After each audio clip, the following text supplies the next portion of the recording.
personal journey to inspire women through fashion, beauty, and finance. Women who are passionate about helping empower women that come from domestically challenged backgrounds. And we help them become financially secure through their own businesses. It's all about empowering women and overcoming different struggles. We're looking to encourage women, uplift women all over the country. Strength and courage and community with Empowering Eve is just a really exciting thing to do. We support each other and we believe in each other.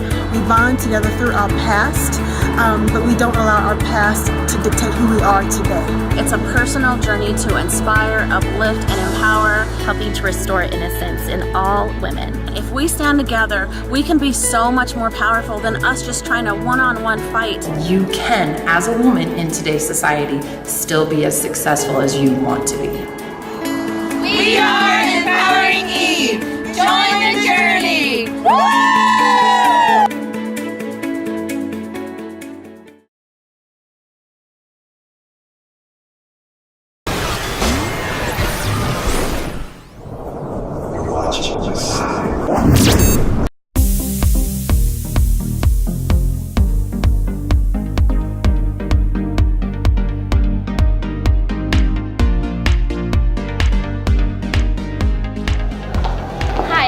And I'm with Empowering Eve.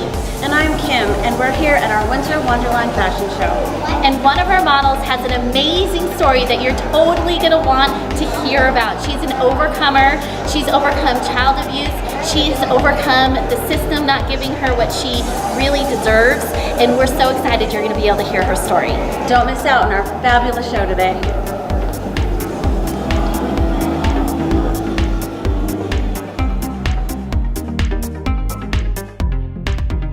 Hello, thank you for joining us today. We're so excited to be interviewing Leticia. And one of the passions that we have with Empowering Eve is bringing stories of women in the community that really have overcome a lot of obstacles and that also have something to share, because we all have a story. And some of us have stories that we really want to make sure are highlighted to help prevent other things from happening. I know in your particular situation, you definitely want to be an advocate for anyone else that did experience some of what you experienced. So I'd love to introduce you to Leticia. She's an amazing woman. She's a sexual abuse advocate, and also is going to school for her master's degree. Yes. And is also a model, and she's been a model in some of our fashion shows. Yes. So Leticia, we'd love for you to share a little bit about your story. Yeah, so I endured 10 years of childhood sexual abuse from the age of 2 till I came forward to my parents at age 12. And I told my parents that my brother and I were both being abused, and for some reason they felt as if they didn't want to go forward to a report, and they didn't want to upset my grandmother, and we just kind of silenced it. They really wanted us to just forget about it and not talk about it. In fact, we left South Dakota that day that I came forward, and my brother and I got a phone call from my grandmother begging us not to talk about it again, not to come forward, because my abuser, was going to get help. He was going to start his medication. And as kids, I figured, of course, there's got to be some kind of medication to help him. Like, he was abused as a kid, too. So as a kid, I was like, oh, it's just like this vicious cycle. Like, he couldn't help it. And so for years, I just pushed it down. And we thought that it ended with me, until a year later, my brother had came forward saying that it was still happening. And the same thing happened. Pushed it down, forgot about it. My grandmother died my junior year or my senior year of high school, and my abuser, my grandfather, was moved in to my house, and it was very triggering for me. Yeah. I noticed I wanted to be this perfect kid, and I excelled in high school, and I had straight A's, and I was a 4-sport student, and I worked, and I just try to keep my mind off of it and really push it down and pretend it didn't happen. But I noticed things throughout high school where I was depressed. I was having trouble getting along with my peers, and I was having nightmares, and I was very obsessed with my safety. I would find myself locking the door several times in my bedroom, waking up in the middle of the night panicking that he was in there. I would hear my doorknob still shaking, and I was terrified that he was coming into my bedroom again. And so finally, when I went to college, I moved away and I got my own place and I got a job in Alamosa, and I only came home for short holidays, and where he was still there and he was still living. And I also tried to be perfect in college, but it was hard because I got into a huge depression, and when I went to class, I couldn't focus, and I failed my first 2 years in college, and I didn't think I was going to graduate on time. And then, the boyfriend I had been, in love with, he was my first love, and he was the only one I felt like cared about me. And when he broke up with me, he told me that he didn't think he loved me, and he never did love me. And so it shattered me. Yeah. And so March 10th, 2013, I almost committed suicide. My roommates were gone, and I was just really low, and I was in the shower, and I was just really contemplating it. I was in a dark place, and I felt arms wrapped around me. And I didn't understand what it was, but I felt something. And I was still going to go forward with it. I went to my computer, and I was going to create this video of a goodbye, and so that everybody knew exactly why I was committing suicide, not just that I was overwhelmed or whatever the excuse was going to be. And the first video that popped up on my timeline was of Trent Shelton, and one of his videos was Silent Battles, and I don't know if you guys are like a follower of him, but I said, why not? I watched his video, and I was in tears, and I was shaking, and it felt like he was talking to me. Like I was supposed to watch that video, and it saved my life. That night, it wasn't like a miracle, like bam, I'm healed. Yeah. Nothing like that, but I started reading the Bible more, trying to get more involved and really find my purpose and why this happened to me. I was still very depressed. I started doing better in school and ended up working very, very hard and graduating on time. But I had made a story on Facebook for the Unique Foundation, and I shared my video with the fight song, and that kind of blew up. And the first video was just me sharing my story, telling them why, like sharing my testimony, how I was saved, why I didn't commit suicide. And my aunt had seen the video and encouraged me to come forward because we found out there was no statute of limitations. So I came forward in Alamosa, and I made a report. They transferred it to Colorado Springs, where I then did a video interview where they take you in this room, and there's like a camera and a mirror, and a lady is like asking very personal questions, and it's not like, oh, what happened to you? It's they want to know every detail. They want to know how you felt, how he felt. Things very personal that I never want anybody to know. Yeah. And so that was very triggering. I went through a trial. I begged my brother to make a statement because at first he didn't want anything to do with it. Finally, he made a statement, and that was it allowed us to get our abuser interviewed, and he admitted to it straight to my detective. It was as if he was talking about a fishing trip he went on. And he left the station as if he was above everyone, and how he felt like he wasn't going to get in trouble. He even like looked at my detective and was like, wow, I'm really I'm glad that I got that off my chest. And I'm just like, when my detective told me that, I was just like baffled. Yeah. And he told my detective things like, they were asking for it, and it wasn't very much shaming my brother or blaming my brother. It was more about me. Like she was always a troubled child. She was very promiscuous. She came on to me. Yeah. And his thoughts were very the way he said it was as if he really believed it, and as if he thought everybody was going to believe it. And my detective, when he told me what he said, he was like, I've worked in this field for over 20 years, and I've never seen somebody so disgusting. Yeah. And it was just a shock for everybody in the case. My detective, my attorney, everything. They were just like, this is crazy. He's not owning up to it. He doesn't know that what he did was wrong. So we ended up going forward with the case. I went to grand jury, and I was able to do the interview myself. I was able to go on trial for myself instead of getting my brother involved.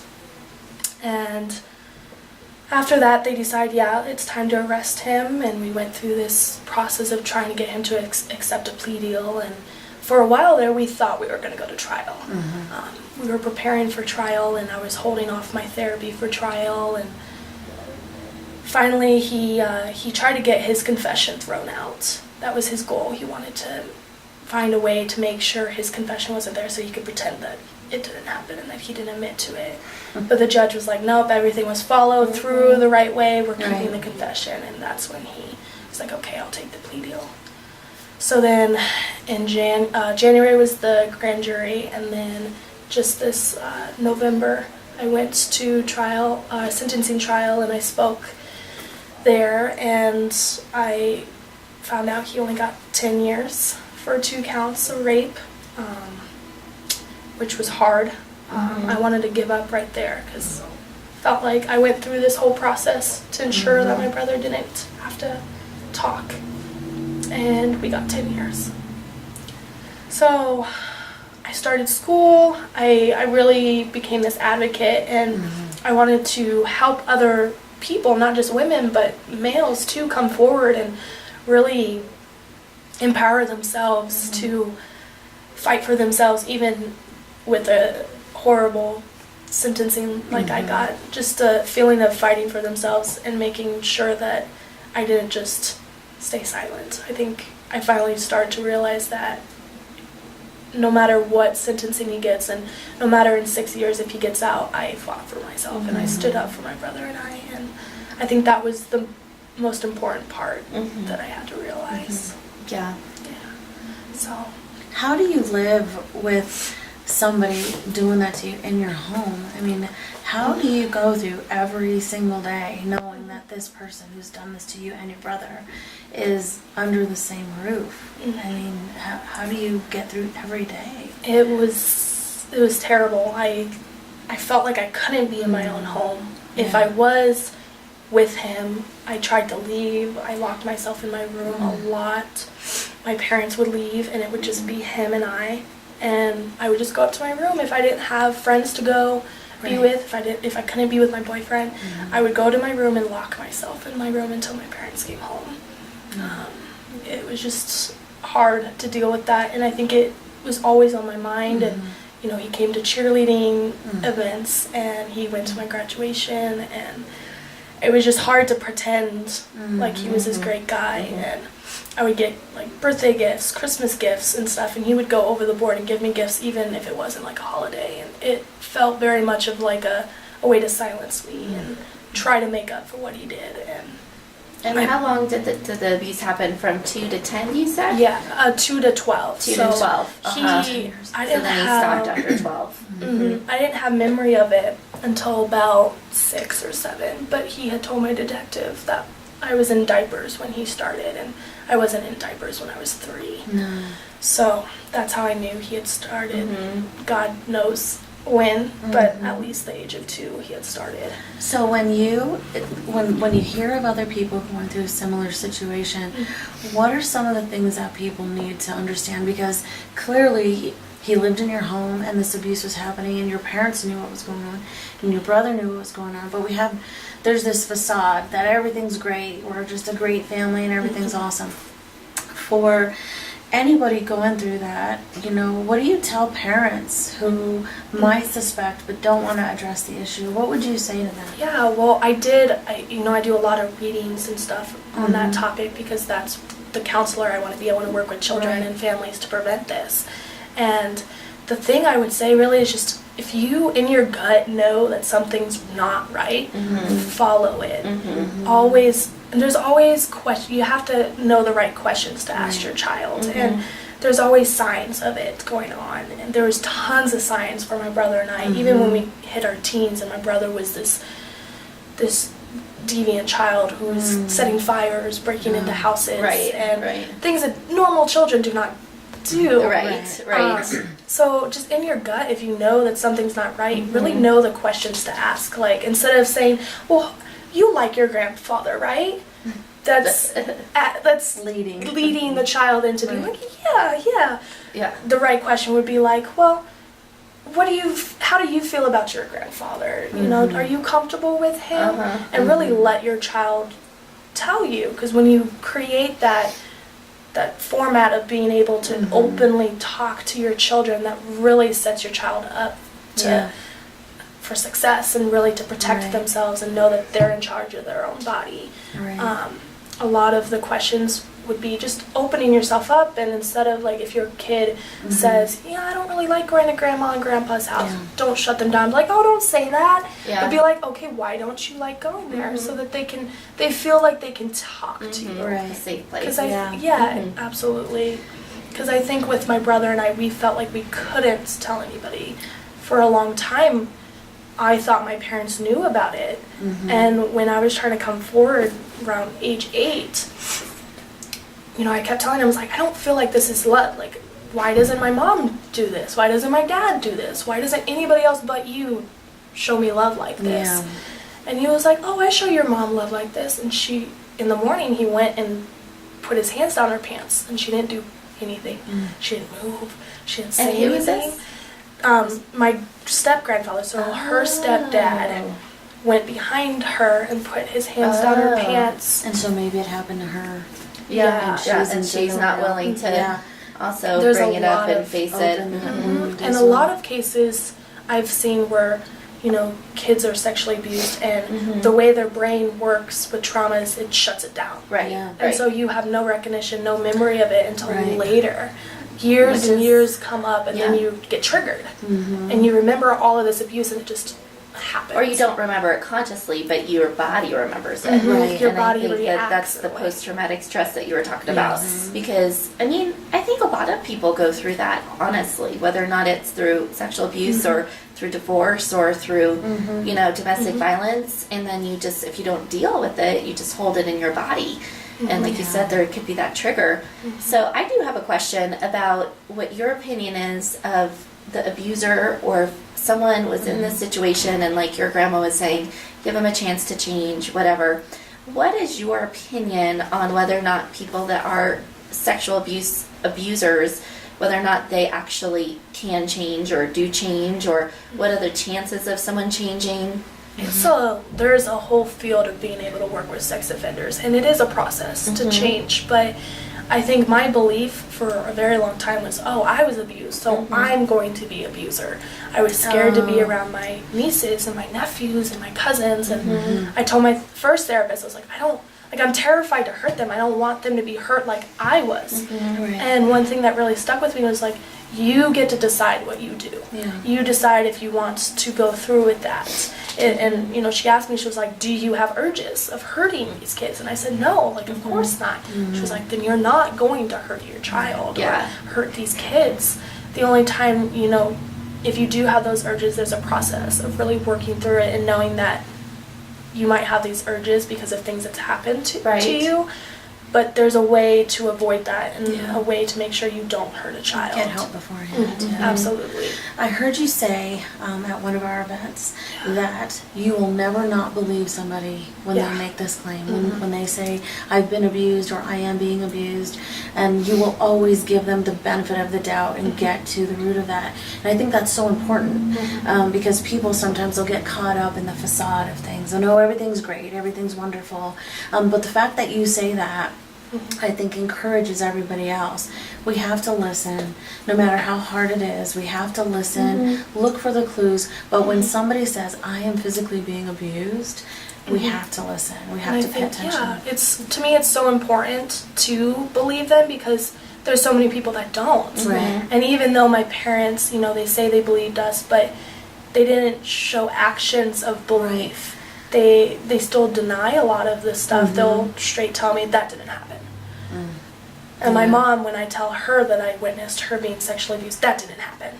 Well, and there's a whole psychology behind people that have been abused not to stand up for themselves. Right. And I think that that's part of the problem, is that a lot of women would rather just sweep it under the table and be like, I can handle it, I can deal it. Yeah. It's, you know, it's not a big deal. That's something that a lot of people say is not a big deal. So I don't want to make a big stink about it.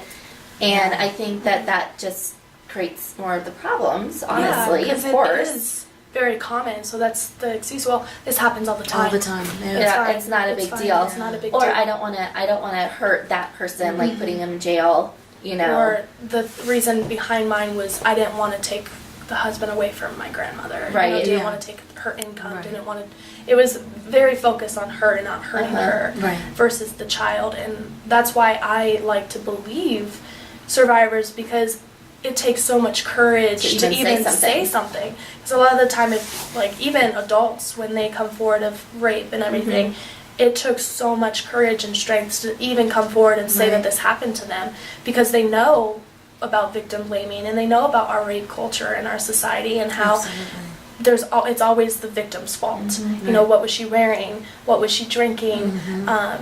You know, they're in a marriage. This is normal. Versus, okay, this is not okay. I'm here for you. I believe you.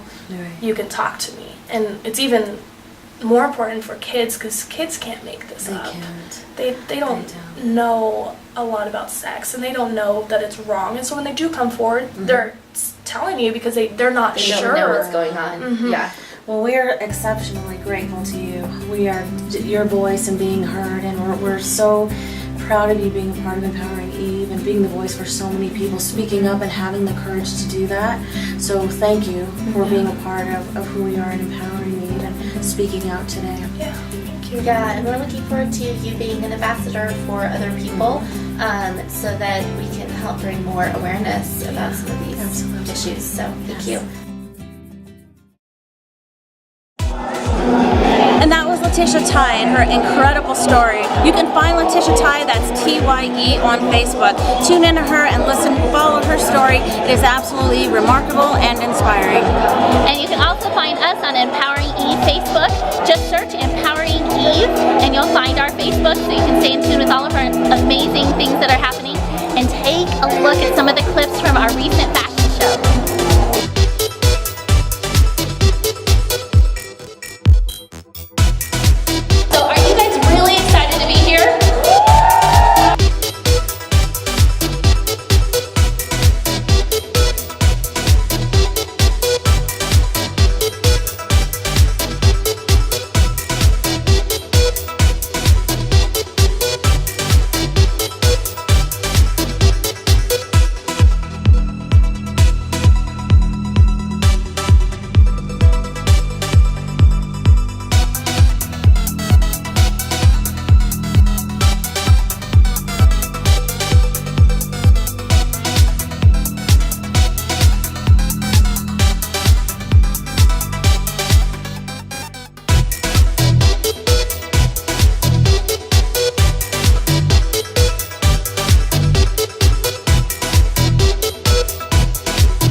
Thank you so much for watching Empowering Eve. We hope you were inspired today and that you enjoyed our fashion show. All the makeup was done with Mary Kay Makeup by Mel Spenlove and some of other amazing Mary Kay consultants.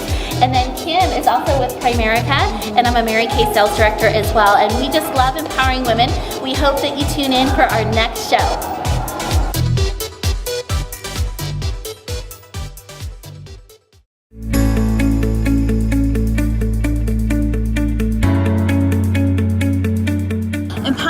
Eve is a personal journey to inspire women through fashion, beauty, and finance. Women who are passionate about helping empower women. that come from domestically challenged backgrounds. And we help them become financially secure through their own businesses. It's all about empowering women and overcoming different struggles. We're looking to encourage women, uplift women all over the country. Strength and courage and community with Empowering Eve is just a really exciting thing to do. We support each other and we believe in each other.